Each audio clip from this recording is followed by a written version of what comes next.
Today on the show, Radical Ones, we return to Raccoon City with 2004's Resident Evil Apocalypse. Everybody died. Trouble was, they didn't stay dead. Stars. It's time to get radical. It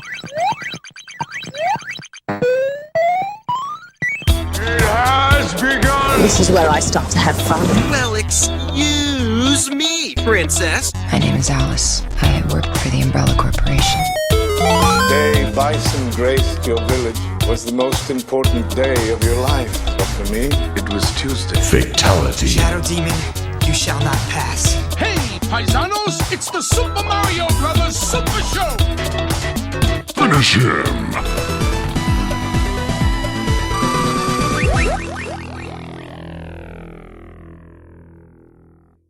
Welcome back, Radical Ones, to another episode of the Radical Retro Rewind Podcast. As always, I am your host, Radical Ryan Hunter, here with Rob, the movie geek himself, who's dancing along on camera here.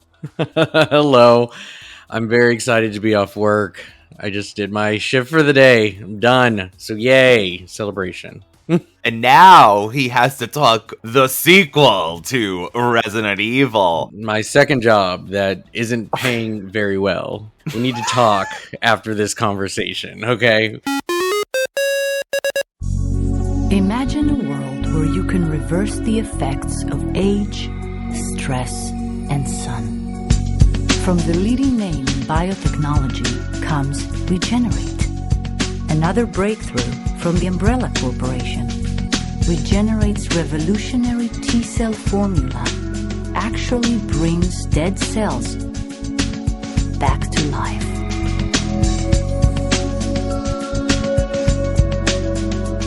Now, your youthful beauty can last forever. Always consult your doctor before starting treatment. Some side effects may occur.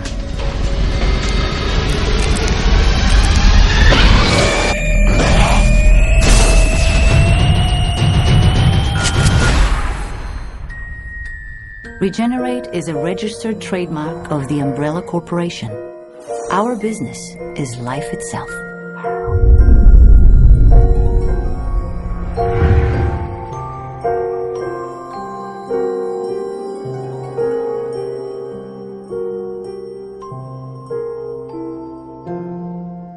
We are once again entering the world of survival horror. We did Resident Evil from 2002 in our Summer of the Dead. I just re-listened to it. What a blast from the past. And it was so funny because you were making fun of the retro time period of 2002 in that episode. So now we're going 2004. We are getting even further down Yes, into we are. the 2000s. Video game summer's here, right? Apocalypse, not only is it your favorite, but it's also, I think, the closest to the game, but then it goes really off course. You mean from the rest of the franchise? This is the yes, closest to the from game. the rest of the movies.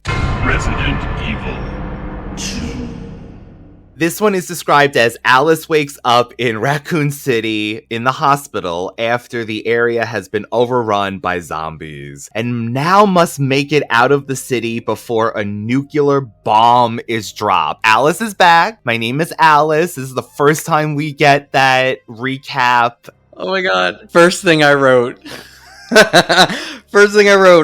I said, what did I say? I said, I'll say this. I don't know if I look forward to her commentary recap. My name is Alice. I'm like, woman, it's the fifth f***ing movie. Like, we know you are Alice. We know you work for Umbrella Corporation. I don't know. There's something about the way that she says it. She said at the beginning of this movie and at the end, I'm just like, we know who you are. That is so funny because to me, it became one of those like fan things that every movie I looked forward to. I don't know why. I'm like, are they going to do the My Name is Alice recap? I couldn't.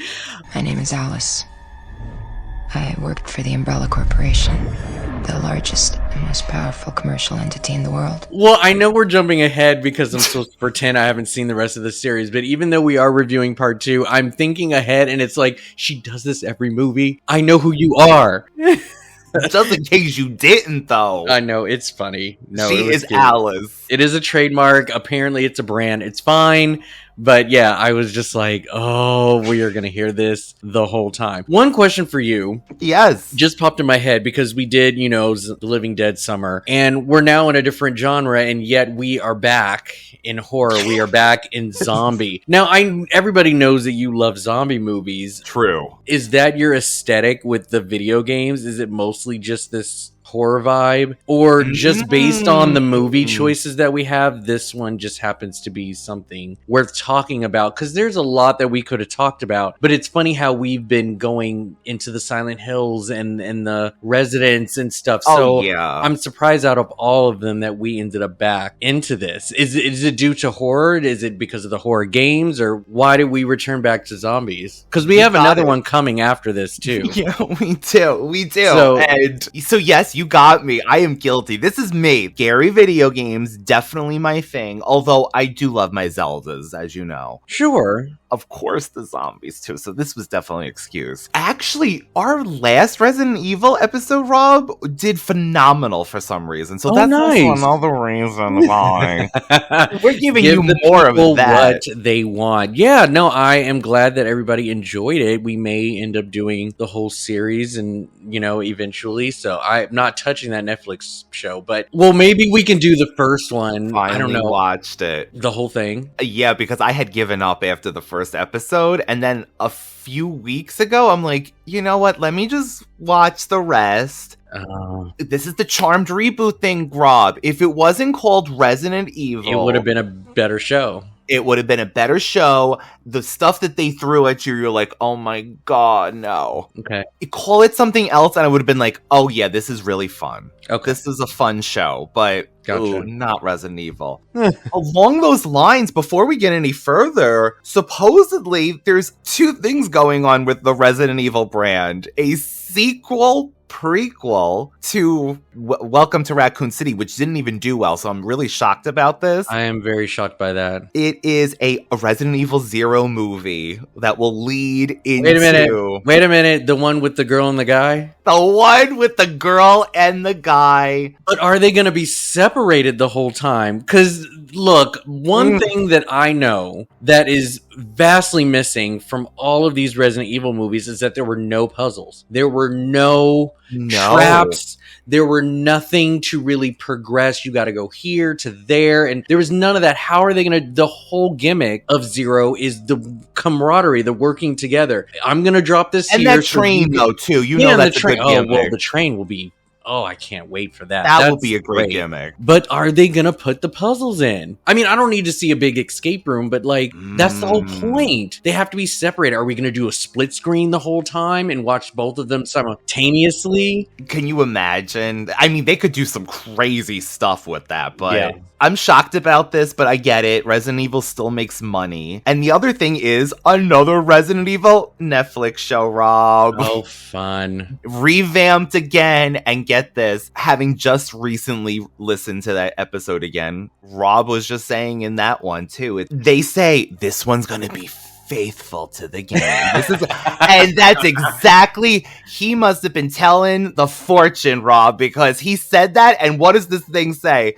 More faithful to the game, like the last one. Here we go. So this is live action or another anime? Yes, live action. Okay. Well, Netflix has been coming out with the animes. Have you been watching the animes? I did the first one years ago. I did the first one too. After that, no. Just can't. No, I mean, I probably could, but then I'm just like, eh. Do they really provide anything new for the series? Because I'm not as knowledgeable as you are, so I don't know if they're adapting comic books or some kind of small story. But I mean, if they're not really telling anything, it's just another regurgitation of T-Virus does this. Oh my God, Discovery. And it's yes, we've seen this so many times. It's yeah, I don't know if they have any more story to tell, but maybe it just translates better in animation. It's another I think opportunity it to really does. go I think there. some things, because then they get the characters that actually, I can't even say that because most of these movies, the characters looked like what they were supposed to in a way, especially in today's movie. Gotcha. The other thing is, which we talked about in that evidently Resident Evil episode we did.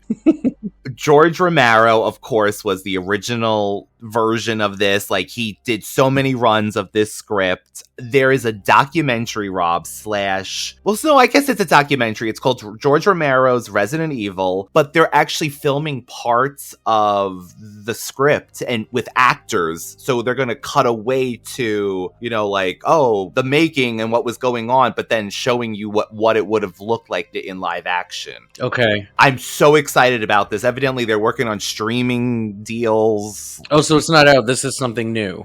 Something new coming out, and there's a trailer. Really excited about it. Interesting. I love it. I'll have to check out that trailer. We're reopening the Hive. I want to know what went on down there. We cut to the beginning again. Nothing has happened. The Hive is closed because, of course, they had to open the Hive from our previous movie. And shenanigans happens, right? Yes. We have a weather woman who is doing the news, and she becomes a character, and we see our first sign of an actual game character, Jill Valentine. Now, remind me, was Jill was a character in the first one, right? Yes. Jill, here's a lockpick. It might be handy if you, the master of unlocking, take it with you. Thanks. Maybe I'll need it. Okay, and she was part of Stars. Yes. Perfect. She was part of Stars. Okay, but she's not Stars in this one. Or she is. She's X. So she also was in 3 with Nemesis, which... Yeah, so I stated that I was like, nope, and Nemesis came real early. So I have no idea of the storyline in Nemesis 3, right? So this is what's hilarious. And I'm sure you were going to bring this up, but part 2 of Resident Evil is based on part 3 video game. So funny. Yeah. Blew my mind. I had no idea that this was based on part 3. And now the movie makes a lot more sense to me, because my main complaint of part 2 was that it did nothing for the police station. There was nothing. Nothing. Yeah, just that scene with Jill. Yeah, well, the tease of Alice going in, navigating the police cars in the abandoned streets, and she finds the shotgun. That's what you do in part 2 before you get to the police station. You find the shotgun. So I thought that's what they were going to do, but no chance, no dice. We did not get our part 2. Smart though, Rob. Let her go through the events of each game then after that prequel that we got in the first one. But... Well, that's the other thing too, is that this movie solidified that they're clearly not following the storyline of our video game sequels. Like, they're just going to do whatever. So I can expect no Leon, part 4, we're not getting that. And just the fact that they jumped, because I thought it was weird that Nemesis showed up in this sequel, and I was like, no, that's part 3. Why are we talking about that? Right. Now I understand. Right. It's because they were following. So, okay, go ahead. I know you were gonna say something, but I want to talk more about this plot and how it matches to the game. That's perfect. So it originally was actually even going to be called Nemesis, which is what Resident Evil 3 is called, but because of Star Trek Nemesis coming out around the same time and not doing well, I want to say, allegedly. Yeah, let's blame it on the word Nemesis. Yeah. Yeah, let's blame it on that, exactly. But Jill looks exactly like she did in part 3, and I gotta say, when we were doing Street Fighter, you were saying it could almost become a costume. Now, okay, would a police... Well, she was off duty, actually. I think she lived through the events of the first game, because the newspaper clippings allude to her going into the mansion and the Arkham Mountains and things like that. So she knows about the zombies, but my God, the outfit, it's iconic from the game. I'm okay with it. For some reason, I believe that she would wear this in this movie. Valentine! They're infected. You gotta get this empty off of me! I told you, she would have had it. So I think what they were trying to do too, and they didn't go with this idea, but they almost went with the idea of her being undercover, which is why she was dressed like that. But it just didn't make sense. So they were just like, look, if you have a problem with the way she's dressed, then the Resident Evil franchise is not for you. Yeah, like, that's just true. move on. Just go away. True. This is not for you. This is for a different audience. So they just kind of went with it and be like, look, we're trying to portray her as accurate as possible. But my thing is, in the game, did she have the personality and attitude as if she was in a Wild West film? You know, it's so funny. This woman was slinging her gun around like it was the biggest thing in the world. The woman and her looks, the way she dominated this world, but she was in a Western. She was in a such Western. Did the game do this too? Was she this, like, with her faces? She just like... Part one, I gotta tell you, she was sweet, and not that she's not, I guess, whatever, but yeah, in the game, she was like, you know, that typical female heroine, like, yes! Oh, Barry! That was too close. You were almost a Jill sandwich. You're right. Barry, thanks for saving my life. But in this third one, she was kind of pissed off, I gotta say, because I think no one believed her. Almost like this. But yeah, I think my Jill's a little in between. This one, yeah, she seemed like she had a grudge. And I think it's because Mila was stealing her storyline from the game. What did I write? I wrote, when Alice showed up, oh, Jill was pissed. She was like, who is trying to take over my lead role? They gave it to Jill for like 40 minutes, and then when when Alice joins the group, it's like, Jill who? She was mad. I'm sorry, she was kind of pissed. Who the hell are you? When she came in guns blazing, I'm like, oh, you got better moves than me. Who are you? She demanded answers. Who the f*** are you? First off, I did love the delivery of that. Who the F are you? How did Alice know they were in there in the beginning? And I love this movie, Rob. Did see it twice in the theaters in 2004 and beyond. Nice. But there is a lot of things that don't make any sense, including, which I did look up, those zombies in the graveyard. Because I did remember them in some games, but they could be buried with the virus very early, not knowing, and they could be reanimated. But some of them don't explain that, Rob. They were like 80, 90-year-old corpses coming out of those coffins. But anyway. So what did you think about this movie? I want to say it's fast-paced, but it's not. Mm-hmm. A lot happens at the end of the day. I really do like this. And I think it's because, like I said, after this, it goes off the rails. The first Resident Evil movie was its own thing, but we even mentioned, like, there's no characters that appeared, so it didn't break continuity, really. Mm-hmm. After this, it was off, and it becomes a action, scary parts, per se, but it's an action / underworld / someone said Ultraviolet. These were Ultraviolet sequels, and that is not kind of wrong, honestly. Yeah. What did you think? Because this was your favorite. Yeah, I was actually very excited to watch this again, and as I was, just kind of going through the motions, making my notes and whatnot, I had a different movie in mind. It unfortunately did not live up to my expectation and nostalgic. I also got the Red Queen hologram mixed up, and I thought she appeared in this one and not in the first one. I thought that the whole team was being guided. I'll talk about it towards the end. I thought the father was more involved in getting them to where they needed to go in order to save his daughter, but apparently he just gave the mission and let them do his thing. What I loved about it the first time was the fact that we got a colorful amount of character, right? Yes. Banding together to work together. We also got a bigger city. And again, it was, I was trying to get some feels as to what we got from Resident Evil 2. And then, of course, Mike Epps, this is kind of the first time I was really exposed to him. You got to see, actually. Yeah, you got to see, a black guy in horror, and, he also lived. Thank God. Let's put him on the list. Multiple, right? Yeah. Wow. Yeah. We don't want to spoil it. Yeah. We won't tell you when, but yeah. Lloyd Jefferson Wayne. You can call me LJ on the count of the informal situation. But yeah, we got Mike Epps, and we got a little bit of that in the movie, even though he was a stereotypical black guy. They definitely wanted that. But 2004, I was happy for him to even just be in it, period, right? Like, he was the comic relief, he spoke my language, and he was funny, and the theater definitely laughed at a lot of his jokes and his quirkiness or whatnot. DTA, motherfucker! Oh, yeah! 10 points! But this time around, unfortunately, I just found the story to be so stale. It didn't really go anywhere. There wasn't really any kind of progression. I know that the movie was heavy on the media cover-up idea, the corporation cover-ups. That was scary on how easy it was to just wipe clean this entire... I totally believe it too, Rob. I really believe this. It was really disturbing to kind of see how this movie wrapped up and how easy it was to just be like, our heroes who saved the day are literally the two most wanted people in the world. And it was just so sad. It was so sad. Not even Umbrella's capable of this.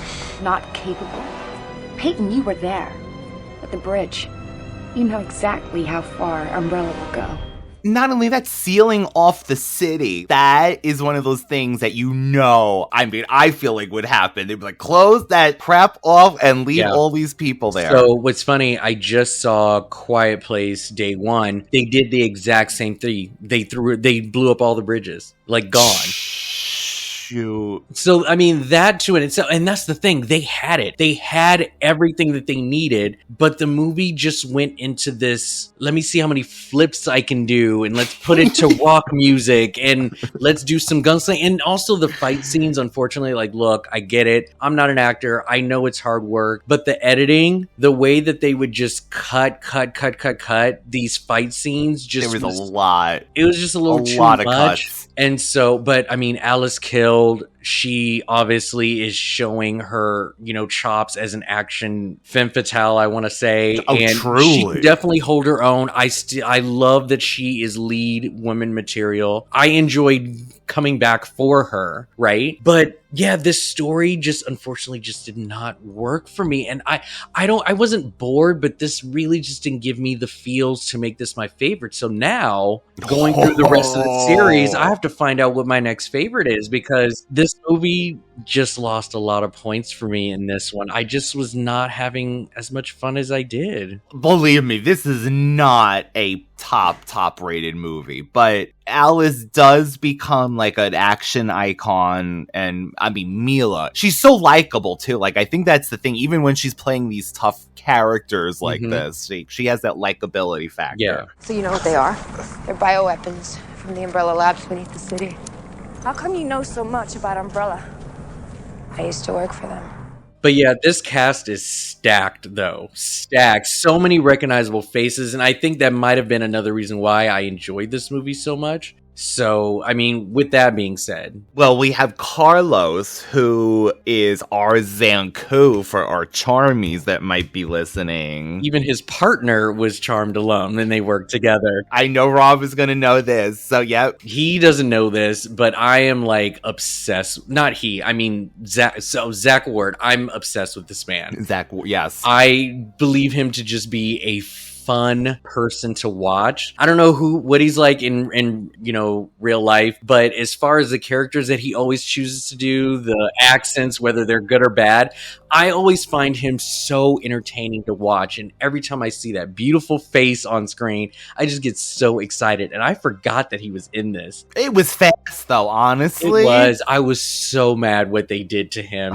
Justice for Nikolai, man, because that made me so angry the way they but I just enjoy Zach Ward. I enjoy him. So he's memorable in these parts that he does. Yes. Like Rob is saying, in these many movies. But yeah, what a way to take this character out. Like, he interacts, puts this dog down, and then boom. Yeah. Dead. Thought you might need a hand. You work for Umbrella? Used to. Till they left us for dead in this place.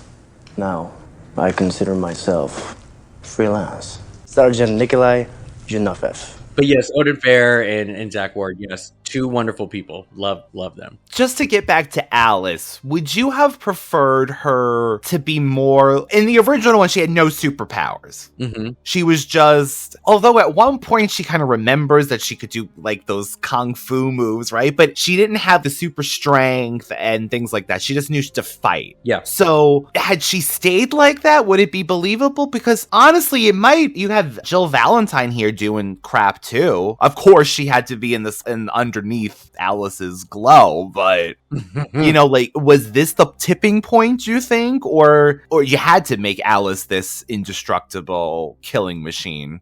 I think that based on, and this is coming from a guy who is horrible at these Resident Evil games, if you don't have the skill to take down Nemesis and all these other big gigantic monsters, then Yes. what are we doing? What are we doing? We have to have some kind of super woman or super somebody to go toe-to-toe with these enemies, because it just would not make any sense. Activate Nemesis program now. Having the psychic ability... Does that go too far too when you add telekinesis? I mean, it's not part of it, but I mean, I think it could be a total side effect of what this virus can do. Every other thing has some kind of skill or, you know, some kind of gift or power or whatever, but they just get mutated. Mutation works all different ways. Right. Internally as well as externally. You know, and it's unfortunate these people were turned into beasts and monsters, but she retained her human look and Her just got, you know, powers. So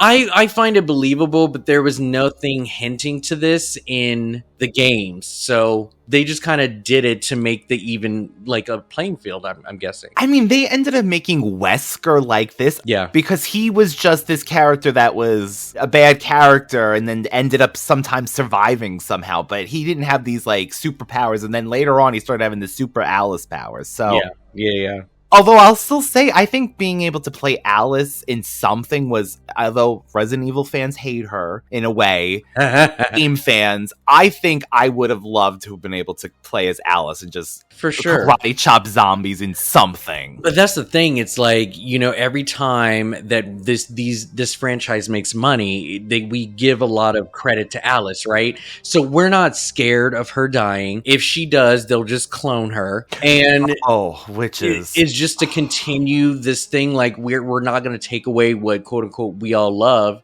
about Resident Evil, but she is the face, she is our eyes and our journey through all of this story. So we can't get rid of her. So that takes away the suspense factor and it becomes predictable after a while. It's like, I don't have to worry about Alice. We're supposed to enjoy the ride and not necessarily where it ends up, I guess. No, because I even said in that first episode we did, Rob, the endings of these kill me because they never follow through. It is the most maddening thing to me. You will end at the White House and you will pick up and everyone's dead. Where did everyone go? Where did these characters go? And Alice is always the only. But then 2 movies later, oh no, I'm back. I'm alive.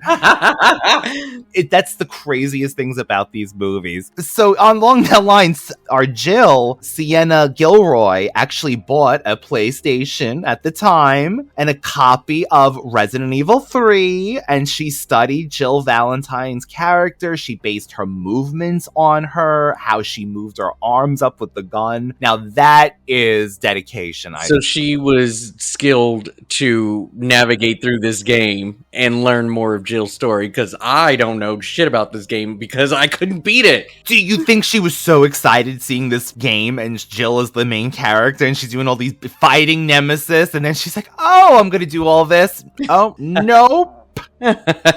This actually might explain things, though. Originally, and guess of all people, this is really funny, Claire Renfield, which is in part 2, was going to be the main character in the script, of course, next to Alice. Gina Phillips was cast as Claire. Fun. She was replaced, and then something else happened with the person replacing her, and then they ended up, I guess, switching it to Jill, but I'm glad that they did, especially because they were going to do Nemesis. If you take Nemesis away from Jill, then it's even worse, although I guess we did, because she just was adjacent. Yeah. She just waved. Hi!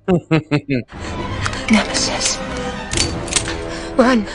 Just go! Other thing, Rob, Snoop Dogg was chosen. Did you see this? I did. And it makes total sense. Why not? But it also, again, I mean, I'm not saying that Snoop Dogg is like stereotypical black guy, but given the part that we got, it would make sense for him to be in that. I mean, who's going to these movies? Clearly, these are people that could also be fans of MTV and, R&B music, and then a la Snoop Dogg. So it makes sense to bring him in. You just mentioned MTV Radical Ones, and Rob, did you hear about that thing how overnight the website was deleted with 30 years of history? Yeah, horrible. Speaking of MTV, oh my goodness. Yeah. We also have the daughter character who you gotta add the child, right? It had to, but I mean, there was a child in Resident Evil 2. They could have did Sherry, but we get, what the hell is her name? Abigail? Oh, Angela, that's right, Angela. In an early draft of the last movie, Rob, it was going to be revealed that Angela was an Alice clone and her father subjected her to memory-altering things which would have given him a motive to create the TV. I don't know what the hell that means. Yeah. But it makes more sense because Alice ends up turning out to be somebody else. Yeah. Also,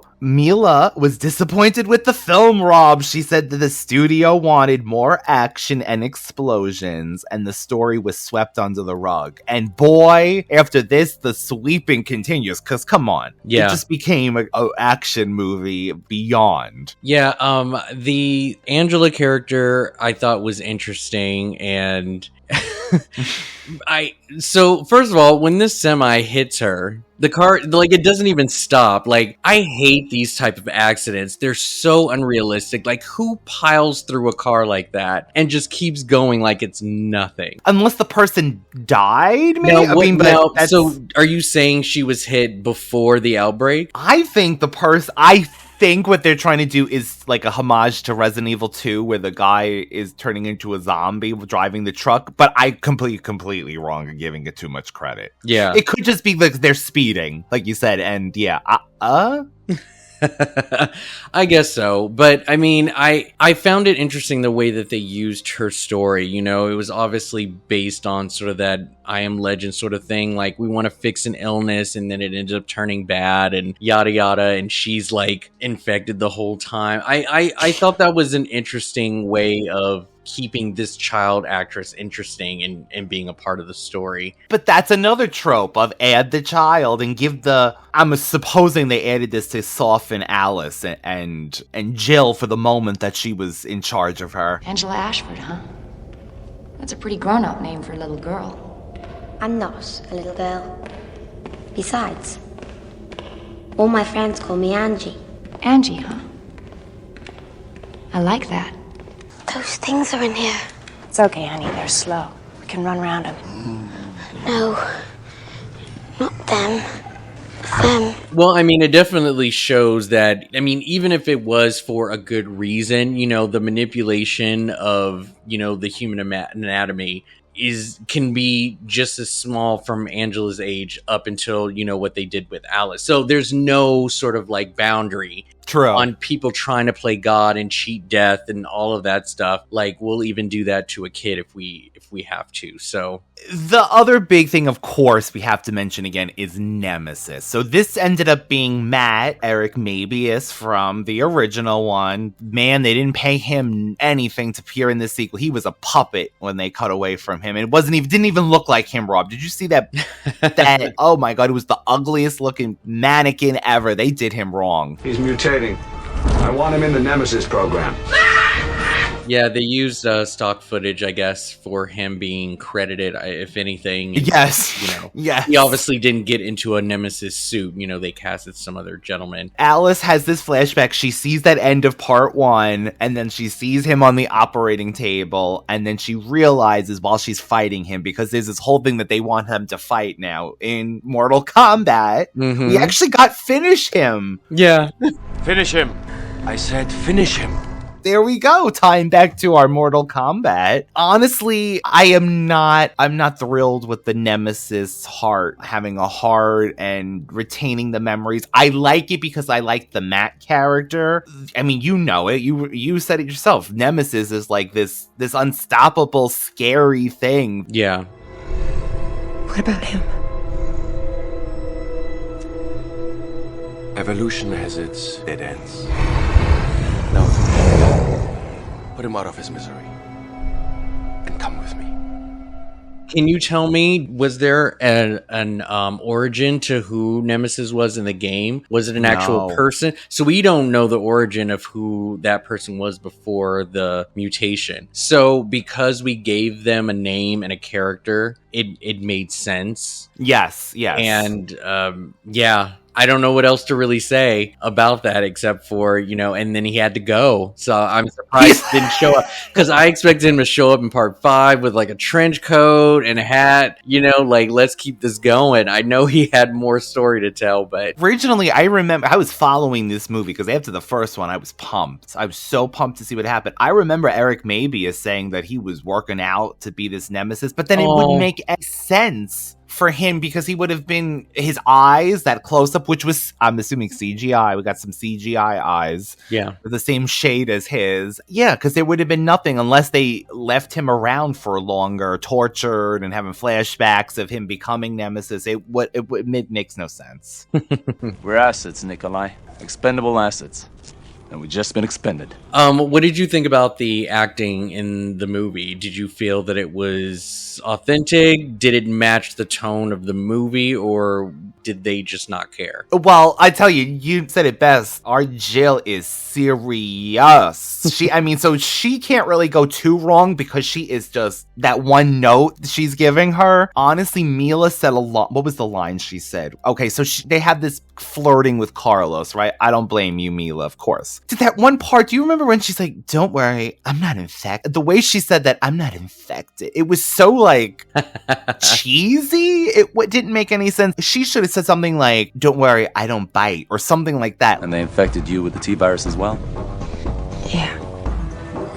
But don't worry, I'm not contagious. The way she made I'm not infected try to be cute was weird to me. So beyond that, Rob, I think the acting was on par of what you get for these kinds of movies. That priest maybe in the beginning was just over the top, chewing the scenery and certain people. And the little girl was okay. But what do you think? I didn't think it was bad. I mean, when they tried to get a little serious, the town trying to leave and, they couldn't. And I actually got the despair feelings. It really sounded like everybody was, devastated that they couldn't carry on. I also did believe Oded and Zach's character on being portrayed by their own people. I'm Umbrella, we're on the same team. You leave me for dead.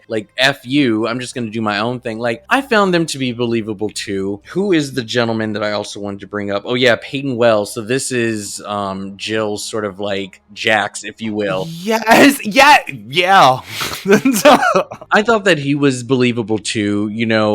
He was really mad when he found out they were going to nuke him. He so they tried to give us a little bit of emotion. I felt their partnership. I thought Jill looked devastated, when she broke down and was like, oh, I lost my partner, which happened so quickly. They were teetering on this idea of, is he going to turn? How fast is he going to turn? Is he helpful? Alice was like, I want to take out this man now. Oh, you want to take out the black one real quick? Yeah, let's just shoot him immediately. You have a virus. But Oded, let's said no offense. But Carlos, we find out that he's infected. Oh, do we get a gun to his face? No. I'm just stating the obvious here. Sorry about it. Somebody had to say it. He's wounded. The infection's spreading. I'm fine. You should take care of him now. It'll be more difficult later. You know that. No. If it comes to that, I'll take care of it myself. It's nothing personal, but in an hour, maybe 2, you'll be dead. And moments later, you'll become one of them. You'll endanger your friends, try to kill them, probably succeed. I'm sorry.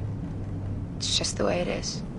I wasn't a big fan of the reporter, to be honest, but it is what it is. Okay, she redeemed herself at the end when I think she was worried about the girl, but that could have been she wanted to get out of the town and that was her way out anyway. That was the video game aspect. Find the girl in the school. Yes, I actually loved when we got to the school, that's when I thought the movie really tapped into their, you know, horror genre of the game is when they got to the school. So I was very happy with that scene. That was really good. I think this is, I'll have to investigate this, but if you walk around with a camcorder in your hand, you're dead. Done. You are not going to live. This is not the movie for you. Get rid of the camera because it's just not going to help you. That was her Emmy. That was her Emmy she was going to win. And then they called her a fraud at the end on that news reporter. So horrible. But yeah, everybody's got to stop because they love doing that video camera shot where you can see them dying in the video. And I'm just like, God, yes. So if I see you with the video camera in your hand, you're gone. I already clocked you. You're it. I'm just waiting for the time. They did that in that George Romero movie too. Yeah, with the film crew. Mm-hmm. Along the lines of nothing ever lining up, the ending of this makes it seem like Alice was... They crash, by the way. They crash in this helicopter after they escape Raccoon City that's being destroyed, as we mentioned. They crash. They take Alice's body, they think. I guess they left her? Yeah, I guess that's what happened. They were like, oh no, bye, Alice. She's captured, and we get the Mila nipple. Oh, yeah. You have to get that woman's... one of those breasts in this movie every time. Okay, can I just say, like, who cares about that? You just saw my nipple. It's a very, very great I mean, shot. Listen, no everyone one cares about the grading. All I have to say is, like, how committed am I to this picture? You know, that was like full nipple shot. It's like if you were really committed, we'd have seen both nipples. Oh, yeah, whatever. Listen, we have to have some class in this movie. Well, I want to say that even though the movie didn't, you know, fare well with most people, I was very happy that they were ambitious enough to make this a rated R movie. Because they didn't have to, and it was something that needed to be done. And I think even in pre-production, you know, when you announce like, ooh, Resident Evil is going to be rated R, and you're like, yeah! But it's because of a booby and some choice words. And that's it! Yeah! Yeah. That's truly it, because it's really not too bloody or anything. So Jill was intended to appear in the third movie, Extinction, as the leader of the convoy. Her role would have been significant. As Trinity? No, yeah. That outfit. My God. Involving her resentment towards Alice for killing Angela while under Umbrella's control. It would have her sacrifice for the convoy after being infected by a zombie Carlos. But she couldn't appear because she was doing another movie at the time. Yeah. And she was written out, and then we got Claire Renfield with Ali Lauder, Miss Doritos. There's another child in these Resident Evil movies in the future that again goes to the end of this movie and is missing in the next one too. Like, don't be a child either, Rob, because it's crazy how these end. So Angela, never heard of again. That's what's so interesting about it. Like, if I remember from the third one, I believe is Extinction. Yes. Okay. Vegas, the desert. Yeah. So they did a little fast forward, but the thing is that I'm trying to remember if they followed up on her being possessed or controlled, because at the end they make it look like, oh, we wanted her to escape. We wanted her to go with the group. We're going to continue this project. And then she shows up and saves the lives of everyone, and she's back. I was like, what happened with her being possessed? So this tie-in definitely would have worked, that she took out Angela. Yes. And did some shady stuff before they separated. What is the sense of all this? Like, I get hyping up a sequel. If I remember, Rob, there's one moment in that movie where they try to shut her down from a satellite, and that was it, and it didn't work. So nothing came of this Alice being controlled, unless they literally are watching through her somehow, which would be horrifying. Yeah. My name is Alice. And I remember everything. Yeah, she ends up distancing herself after this, going on the road, and Valentine, we'll see you again. But where you go, what happens, crazy. But Paul Anderson didn't care because he must have been making a fortune, Rob. 7 of these Yeah. I thought the effects were decent. I enjoyed the liquors. In fact, the way that the tongue wrapped around as he did, like the turn, I thought that was a really nice shot. The, explosions and the gunfighting, I can live with or without that. It's not a big deal to me. But yeah, the effects weren't bad. The zombies weren't really zombie-ish. And there were so many of them, too, that they gave you that you couldn't even probably focus anyway, because it was a mass pool of them. Yeah. When you went into these Resident Evil movies, because I know your thing is zombies, do you feel that the zombie aspect of it is still the focal point of all the action that we get? I mean, I know they do the dogs and the crows and stuff like that, but do you still feel that these are zombie movies going forward? Or even in this one, did you feel it was a zombie movie? You're right, not in zombie movie rules, I would say. There are parts of it, like escaping the town and the end of the world. Yeah, after that. But I will say they kept the zombies, so they're always there in the background, you're right. But yeah, I think they became more of how do we explode things and get monsters and creatures, which is great. We love monsters and creatures from Resident Evil games. But yeah, they were just, by the end, they were bringing in things from, I think, Resident Evil 4, like the chainsaws and the things on their head for that has nothing to do with anything. So like things like that. But yeah, zombie movie on paper, I think, the bite still infects people throughout all of them, I think. Although everyone was infected, everyone can get cured though too, which is great. Real quick. I love this scene though. So just to bring up one of the great Mike Epps moments that made the theater just die. Well, one was when he went into the police station. I can't remember where he went. He walked into some office and there was just a bunch of Umbrella there and they all pointed the gun at him. He was like, he was just like, whoa, that was funny. Maybe I was safer outside. Get them guns out of my damn face. But also when Carlos admits that he was infected the whole time and he was like, what in the, and he was like, you should have told me and gave me a warning. I'm sitting here hanging out with you. When were you bitten? 3 hours ago. What the? Should have told me you got bit, motherfucker. I'm hanging with you and shit. The theater was dying. He was so good. With his custom guns. Oh, that's right. His gold custom guns. Yeah. Right? That was the line that was just, and it's so true because everyone is infected and no one's telling anyone. Even Alice. Oh, you're infected too, Alice? Oh, yeah. But she's like, it makes me good. I think for the most part, he stuck with them to stay alive. But I also enjoyed that he, even though he didn't get as much character development, they gave him a sense of purpose. Like he actually wanted to see everybody do good, right? Like he didn't have to help Alice escape at the end, but he became a part of the crew. Like we don't know what his life was, but you would assume he would just be like, I'm my own man, I'm a con artist, or I'm, in it for myself. And he became a part of the cause. And I just thought that was amazing for his character, especially to kind of like forward into the next one, because they could have easily written him out too, but they didn't. They could have just kept Carlos and that was it. So I love that he stuck around and that he was a part of it. There should have been more characters. Well, honestly, I guess if you survive anyway, it doesn't matter, because I can think of a few characters that survived and never heard of again, but it would have been nice just to have some of these like stay throughout. There's that other character, Kmart, I remember, that comes randomly. She's like a blonde girl. Sometimes she's in them, sometimes she's in like, where do these people go? Just drives me crazy that they could just go, even though we know they have to be in convoys and camps. And anyway, so Rob, it was the last Resident Evil title to be released on VHS and the first to be released on Blu-ray. So look at that. Wow. That's funny. At the end of the day, I think this series is one of those fun popcorn movies that you just literally you put on and will probably be on TV for the rest of history. Like one of those movies that will always be playing on a station somewhere. Yeah. I think that once you come to the acceptance that this movie is more for its action rather than, tense and suspense and thrills, then I think you can have a lot of fun with where they go from here.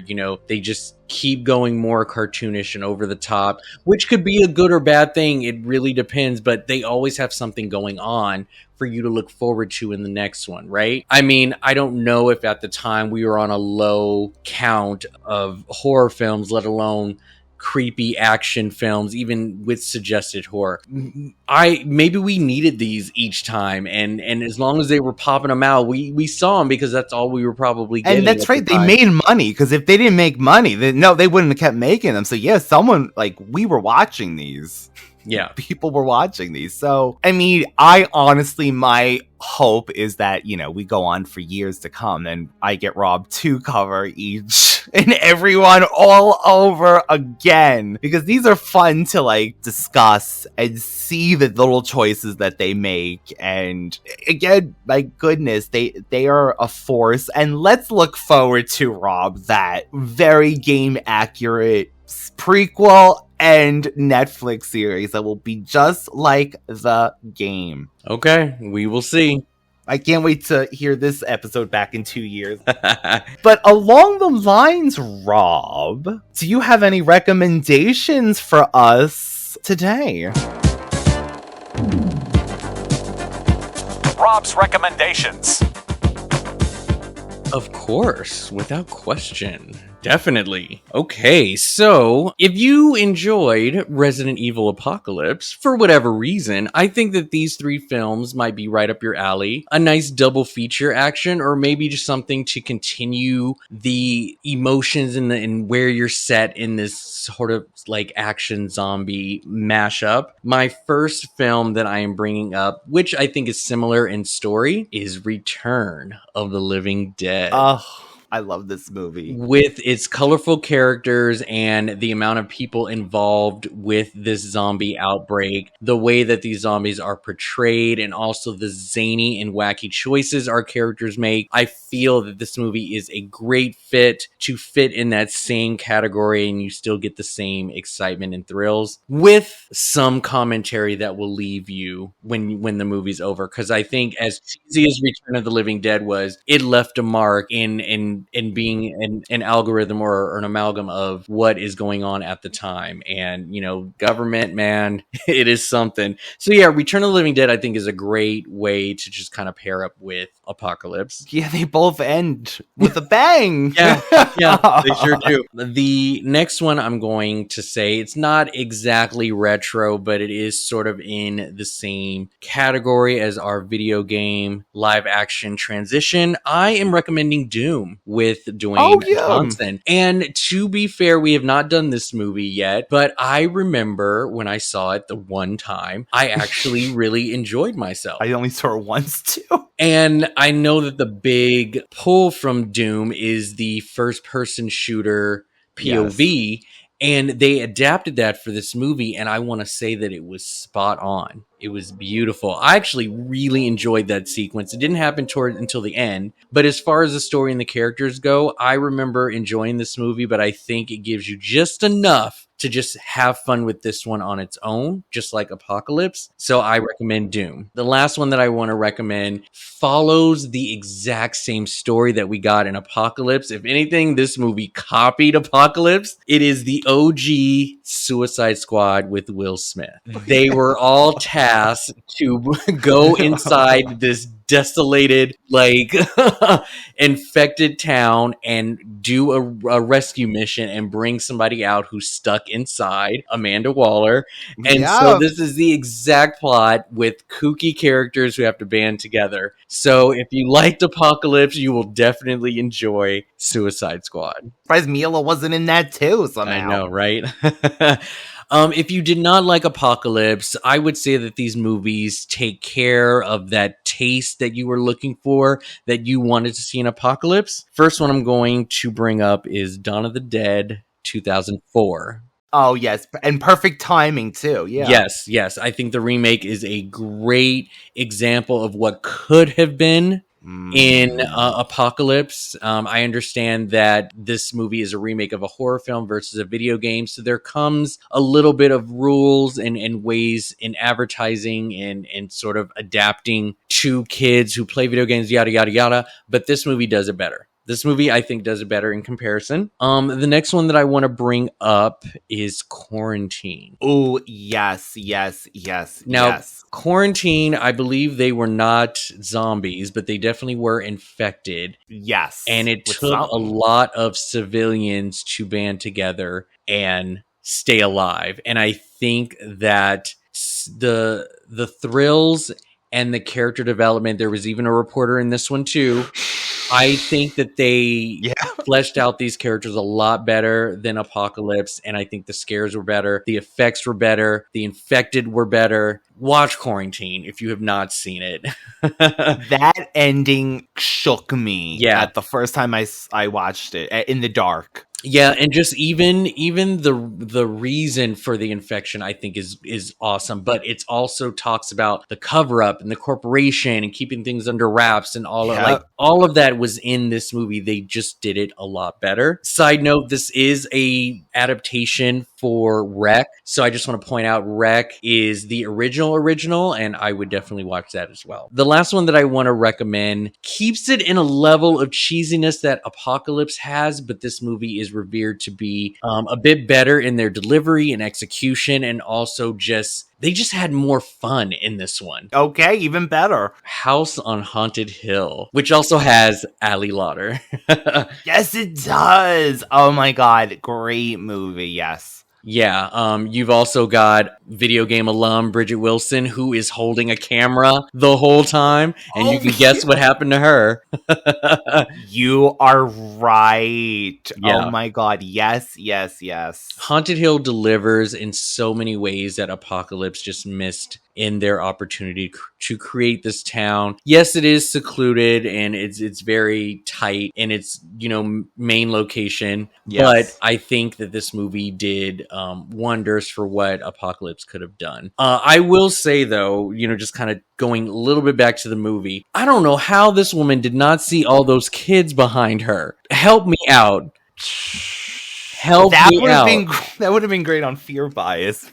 Oh yeah, right. That would have been really good. But yeah, it's honestly, come on. But where did they come from too? That's the other thing. Like they were performing some fire drill earthquake happenings, and then they just came out of nowhere from under their desk. I was like, what is happening here? That classroom wasn't that big. You didn't hear one footstep out of all them kids. Come on now. Yeah, come on. Yeah, especially in this one. They kind of walk fast, these zombies. They don't. Yeah. They would have been a lot of footsteps. Totally. How about even the Licker? We didn't mention that either. The Licker in the first one was a boss level character. Yeah. It took all of them to kill. And this one, they just shot him dead. Yeah. They're nothing. Yeah, because trash. Mila's upgraded, like... Truly. Yeah. Oh my god. Well, honestly, I always have a place for these. I'll probably watch this film again at some point. I'm not going to seek it out, out of the zombie films everywhere. But honestly, I do think I like a few more down the line that we have coming up. There are bits and pieces from each film that just works, but overall, there's just no cohesive story going on for the most part. And I swear to you, by 6 and 7, I didn't care. I had no idea what was going on. No, the clone story just kept getting so wild. I just gave up. They didn't even know. I think they honestly switched. They made the Red Queen evil, good, Wesker evil. It was insanity. Yes, it was insanity. But stay tuned, Radical Ones. You never know. Yeah. And that was another episode of our summer of video games. There's so many video game movies, which I didn't even realize that there are. But we're going to touch on a few of them. Of course, we had to get the Resident Evil in. But Rob, when you're not hanging out over here, where can the lovely people find you? I have a separate Instagram account called Rob the Movie Geek. You can look that up, all one word. Or the Unique Geek, I think, might pop up. But I sometimes do reviews and some commentary on there. Been a little slow and deserted at the moment, but I have plenty of archive that you can check out just to kind of get to know how I review movies and my taste and style, and then just come back here for more. And I'm glad because a lot of our Thundercats listeners are bunglers, as we call them over there, like Mumra calls people affectionately.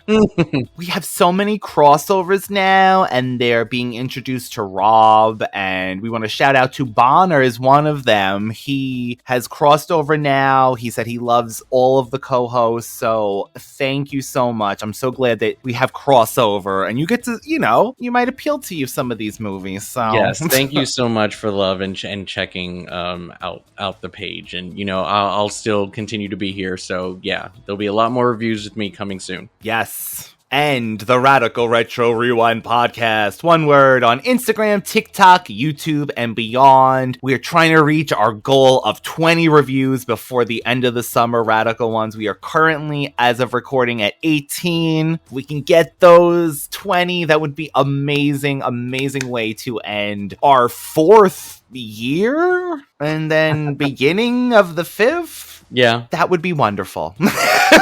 Rob, thank you again for being here. Definitely. And until next time, stay radical, Radical Ones. Bye-bye. Like, who cares about that? You just saw my nipple.